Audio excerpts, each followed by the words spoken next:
Ciao musicofili e benvenuti ad un evento davvero speciale. Siamo qui oggi con Dave Kilminster al Rock and Roll di Rho alle porte di Milano per la clinica organizzata da Brunetti Amplification. Hi Dave, how are you? I'm very good, thank you. How are you doing? Well, thank you. So let's start with the first question. You have a very wide experience and you musically matured long ago.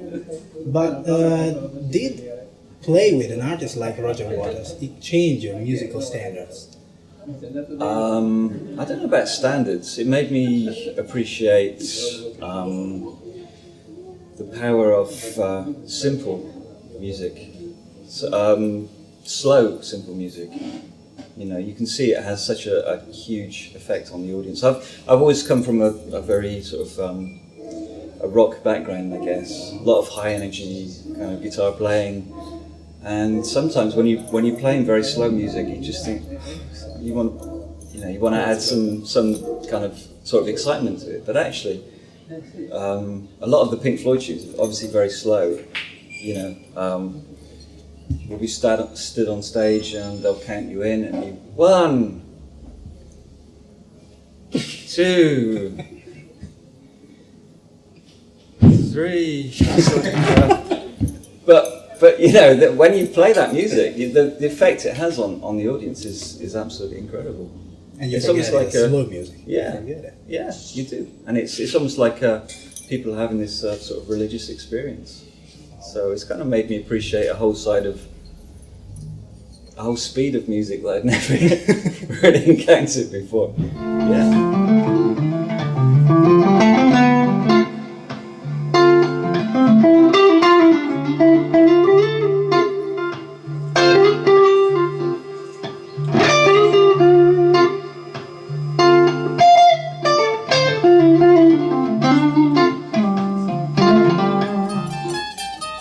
I think many people ask you, how do you compare to a sound that made history of a guitar and guitar sounds? But to me, it sounds like that you're trying to bring something of you in this experience. Am I wrong? I don't think I'm trying to bring me. I just think when I play, you can hear my personality, I guess. And it's like, I guess if you compare it to classical music, so many people have done interpretations of, you know, the Four Seasons by Vivaldi, and so obviously you'll have a particular version that you like, even though it's the same notes, it's the same instrument. You'll hear something on one version, a particular vibrato, a particular tone that you really Different like. taste. Yeah, yeah. And what you're actually hearing, I guess, is the musician's personality in there. I've heard, I mean, if someone's really good, then I think you can hear their personality in their playing. And I've actually heard some guitarists that I think, there's something about that I don't like. I don't know what it is, but I don't like. And then you meet them and you think, okay, that's why. Because that's the sort of person you are. Do you understand what I mean? And I can't help but play the way, you know, if I play, it's going to sound like me. It comes out. Yeah, it has to, I think, you know. It's natural. Yeah, I could try and be a good copyist of someone, but there doesn't seem to be any point of that. Yeah. You know, what's the point of me being a second-rate Dave Gilmour? It's useless. Yeah, absolutely. I'd rather be good for being me. Even if everyone hates it, I'd rather be the best guitarist that I can be. The best version of yourself. Exactly. I mean, I've seen some reviews and people say, well, it's not Dave Gilmour. It's like, you're right. You're right. It's not. Completely different person. Completely different background, taste, experience, different player, you know. And so that will come out, even though I'm playing essentially the same notes that are on the album. Of course. You'll hear my personality. You know, whether you like it or not is another thing, but that's another thing. That's a completely other thing. But I can't help being me. So Dave, can you explain us why you switched from your cornformed amplifiers to the Italian Brunetti ones? I was about to do a tour with my good friend Guthrie Govan, and a tour of Italy. We had 13 or 14 dates over here, and no amps. So I was speaking to Guthrie about it, and Guthrie's already been over here quite a lot doing clinics and stuff, and he said, you know, I've tried these Brunetti amps at some of the clinics, and they're amazing. So I said, well, you know, maybe we should just contact them and see if they'll let us borrow some amps for the tour. Yeah. And as soon as I plugged in, it was a Mercury combo I was using for that tour, and as soon as I plugged it in, I was just astonished by the clean sound. The clean sound was amazing. It's the first thing I tried, and I thought, that's really unusual, you know, because it's for me it's very difficult to get a good clean sound, you know. Marshall clean sound is not nice. It's a bit clanky. A lot of people use Fenders for clean sound, but they're very brittle, almost very bright. Yeah. And you know, you play a note and it's like someone's just poked you in the eye. You know, it's not an attractive sound. So I just kind of plugged into one of these amps and I just played a chord, and I thought, that sounds wonderful. That sounds like my guitar. Yeah. Number one, which is, you know, I like amplifiers that just amplify the sound of that. That's what I want to hear. Yeah. You know, I don't want to hear Nothing necessarily. Yeah. You know, if you plug into a boogie, for example, then you hear the sound of a boogie amp. You know it's a boogie amp, and it does that. It does a specific tone thing. It does a specific overdrive thing. So it changes your character completely. And I didn't want that, so I plugged this in. I thought, wow, this clean sound on this is amazing. Love at first strike. Yeah. And then I switched over and I tried the overdrive channel. It was even better. And that was amazing too. And I'm like, this isn't possible. I've never found an amp where you could have a good clean sound and a good overdrive sound. Never. I've looked a lot. And I thought I was going to have to do, you know, what Eric Johnson does essentially, where he has sort of 2 or 3 different amp setups.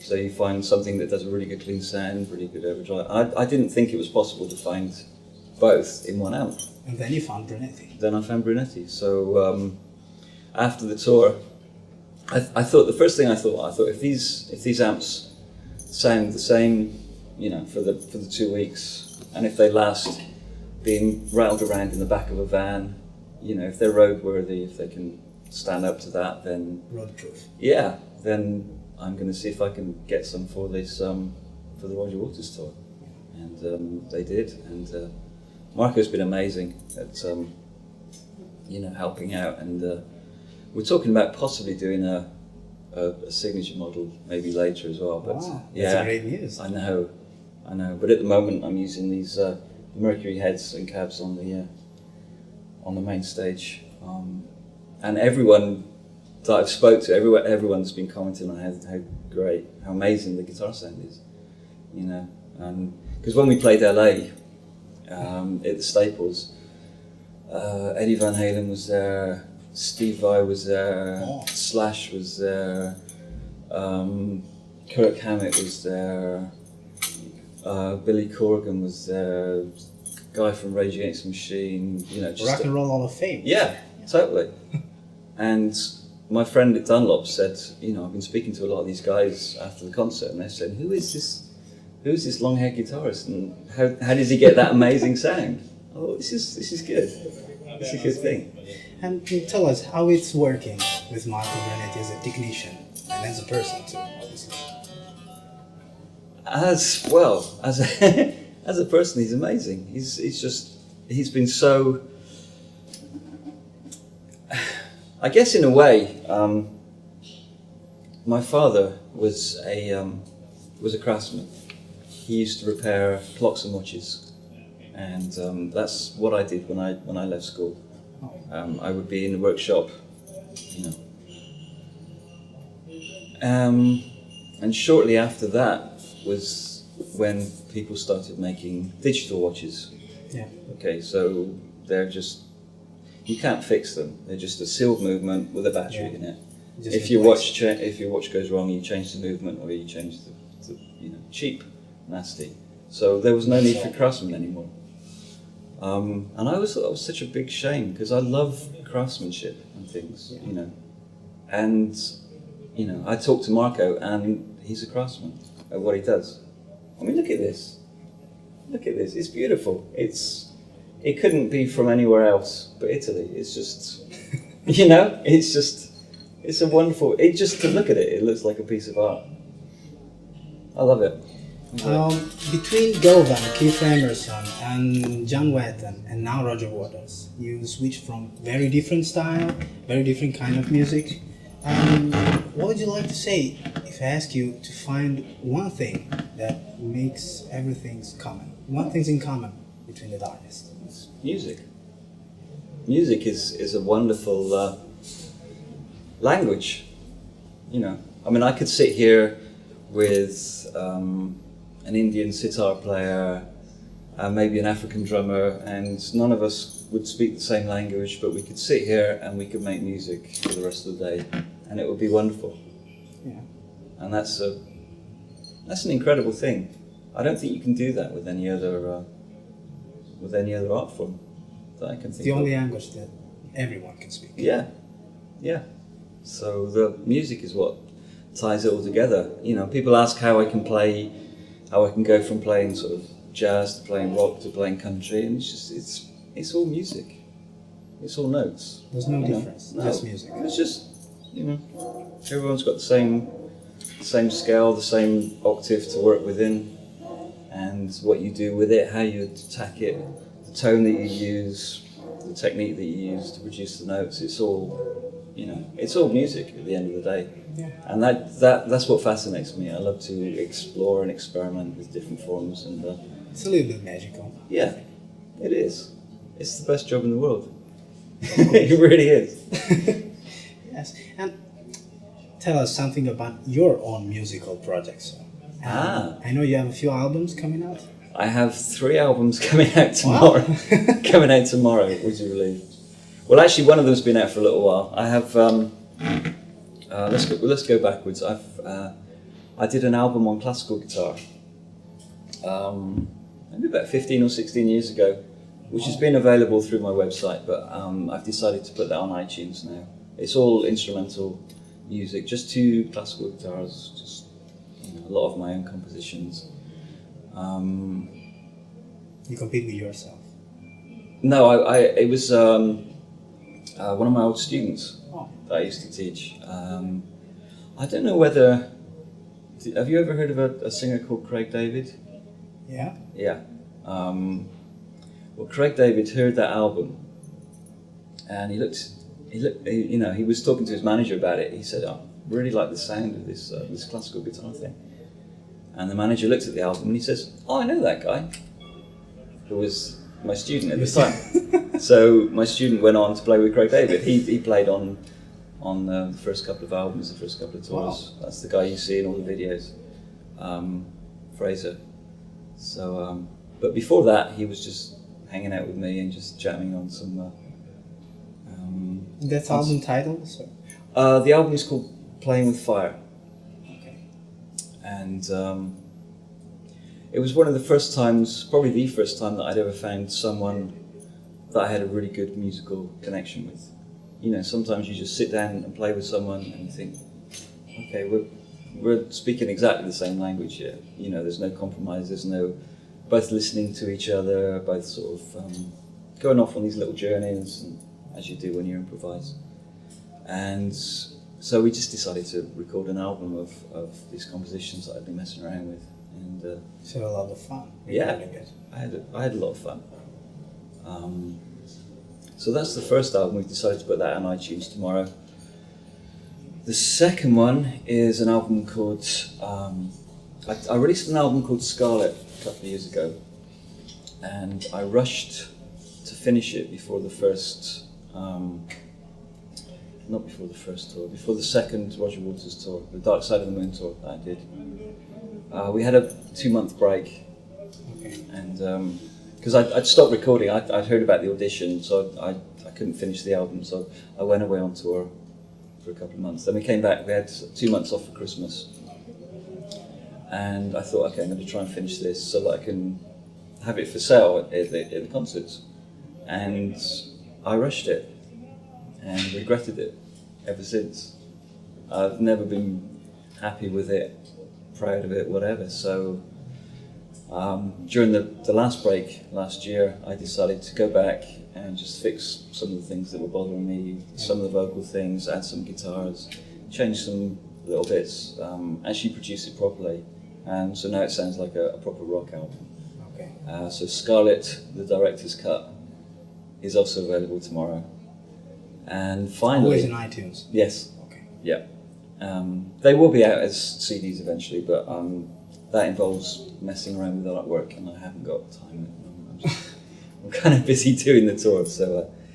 the third album, which is the one that I'm most proud of at the moment, is called Closer to Earth, which is an acoustic album that I did with my friend and singer Murray Hockridge. Oh. And so again, it's the first time since Fraser that I found someone that I could sit down with, and we just have this incredible musical connection. It's almost like ESP. We don't actually know how it works at all. It's incredible. I mean, he's one of the best singers I've ever heard as well. I mean, just an incredible voice. And so he sings most tunes, I sing a little bit, I play most of the guitar, he plays guitar as well. And between the two of us, we just have loads of fun, really. There's an extra magic that happens when two people are playing together. It's an extra third entity that enters. And that's where all the magic comes from, I think. So you want to do the old-fashioned way? Yeah, which is tougher, because you can be halfway through a tune and then I slip up and Mary slips up and it's like, that was going really well, and then you go back and do it again. Then you go back and try it again.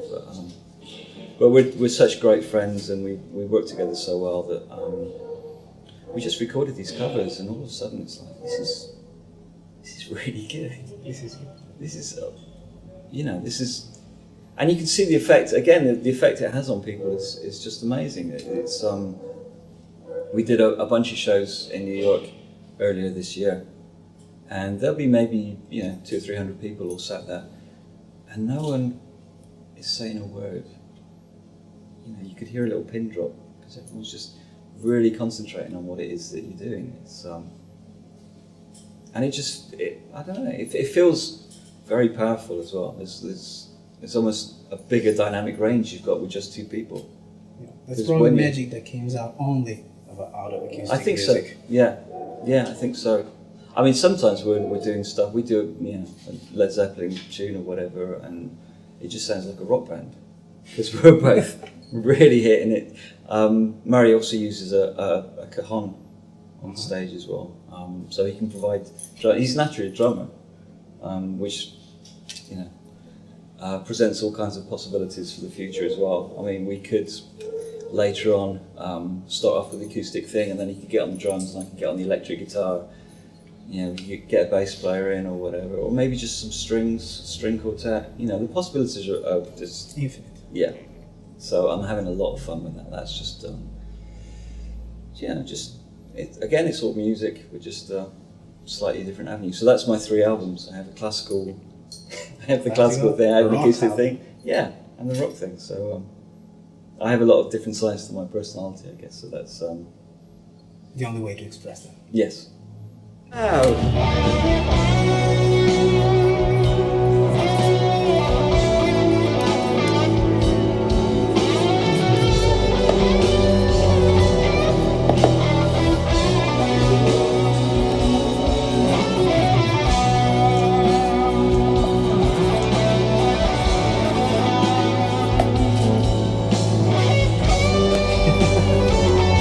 Thank you very much.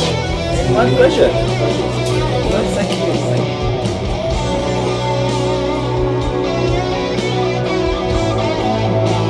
Yeah, some programs they have the mistakes at the end. Okay. Just for comedy factor.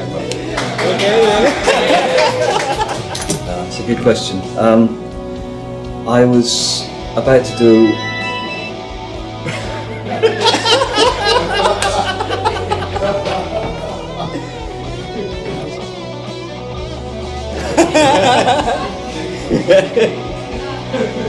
It is the reminder of Dave Kilminster Clinic. Okay.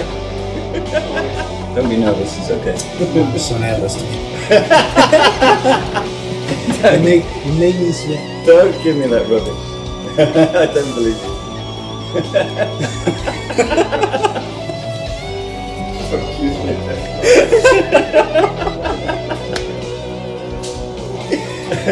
I will never start if you make it like that.